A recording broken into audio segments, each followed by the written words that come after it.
On the way tayo sa CBS para mangbudol. Ay, magkupon pala. This week, may Epic Beauty today. Ibig sabihin, may $10 off kapag naka-worth of $30 beauty and personal care. Dito sa Epic Beauty, kasama ang Hydrogena Hydro Boost Cream. Dahil wala silang mga tag dito, ang ginawa ko, in-scan natin yan. At dito, nakita natin na may manufacturer coupon siya. Kasama din ito sa Epic Beauty. In-scroll down natin ito. At dito, kapag naka-worth $25 ka, may another $10 na extra box ka. Make sure lang ng mga nakaklip ang lahat ng mga coupon nyo. Nandito lang yan sa CBS app. At dito, syempre, kukuha tayo ng isa. Ang select product ng Eucerin at ng Aquaphor, kapag nag-spend ka ng $20, may $10 extra back na babalik sa'yo. Yun nga lang dito sa product na to ay wala tayong nakita na manufacturer coupon. Ang total natin before coupon ay $48.78 plus tax. Sa pangalawang transaction, kukuha ako ng Tide. Nakasale ito ng $14.99. Ang sabi dito, kapag nag-spend ka ng $30, may $10 extra box na babalik sa'yo. Kukuha din ako ng isang Tide pads para mabuo natin yung $30. At ang last na ating kukunin, etong Tide pads na maliit lang. Ito ay nakasale ng $5.49. Ang total natin sa pangalawang transaction ay $33.97 plus tax. Magbayad na tayo. Ito yung mga digital coupon na gagamitin ko sa pangalawang transaction. Ito na yung unang transaction.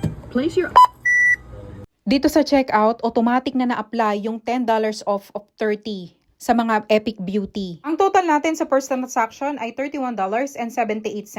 Ito na yung resibo at pagtapos nating magbayad, may bumalik pa sa atin na $20 na extra box. Pangalawang transaction, here we go.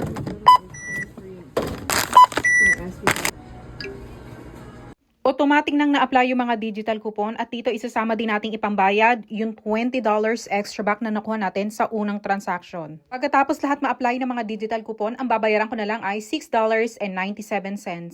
$6.97.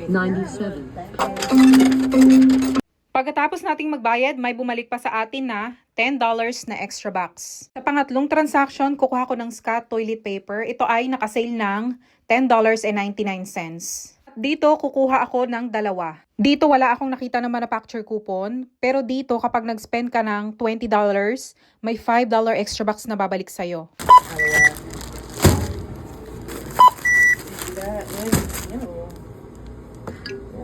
Dito sa pangatlong transaction, isasama ko rin ipambayad yung $10 extra back na nakuha natin sa Tide kanina. Your total is $11.98. Pagkatapos nating magbayad ng $11.98, may bumalik pa sa atin na $5 na extra box. Ang pinakahuling transaction na gagawin ko ay kukuha ko ng Nivea. Ang Nivea ngayon ay nakasale ng $6.99, buy one get one free.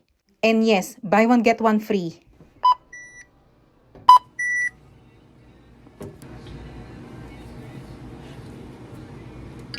Isasama ko ding ipambayad yung $5 extra box na nakuha natin sa last transaction at yung ibang maliliit na extra box na nandito. Sa last transaction, ang babayaran ko na lang ay 86 cents. Your total is 86 cents. Ang total lahat ng nakuha ko ay $109.72 plus tax. Pero dahil sa coupon, ang binayaran ko lang ay $51.59. Magandang umaga, Pilipinas!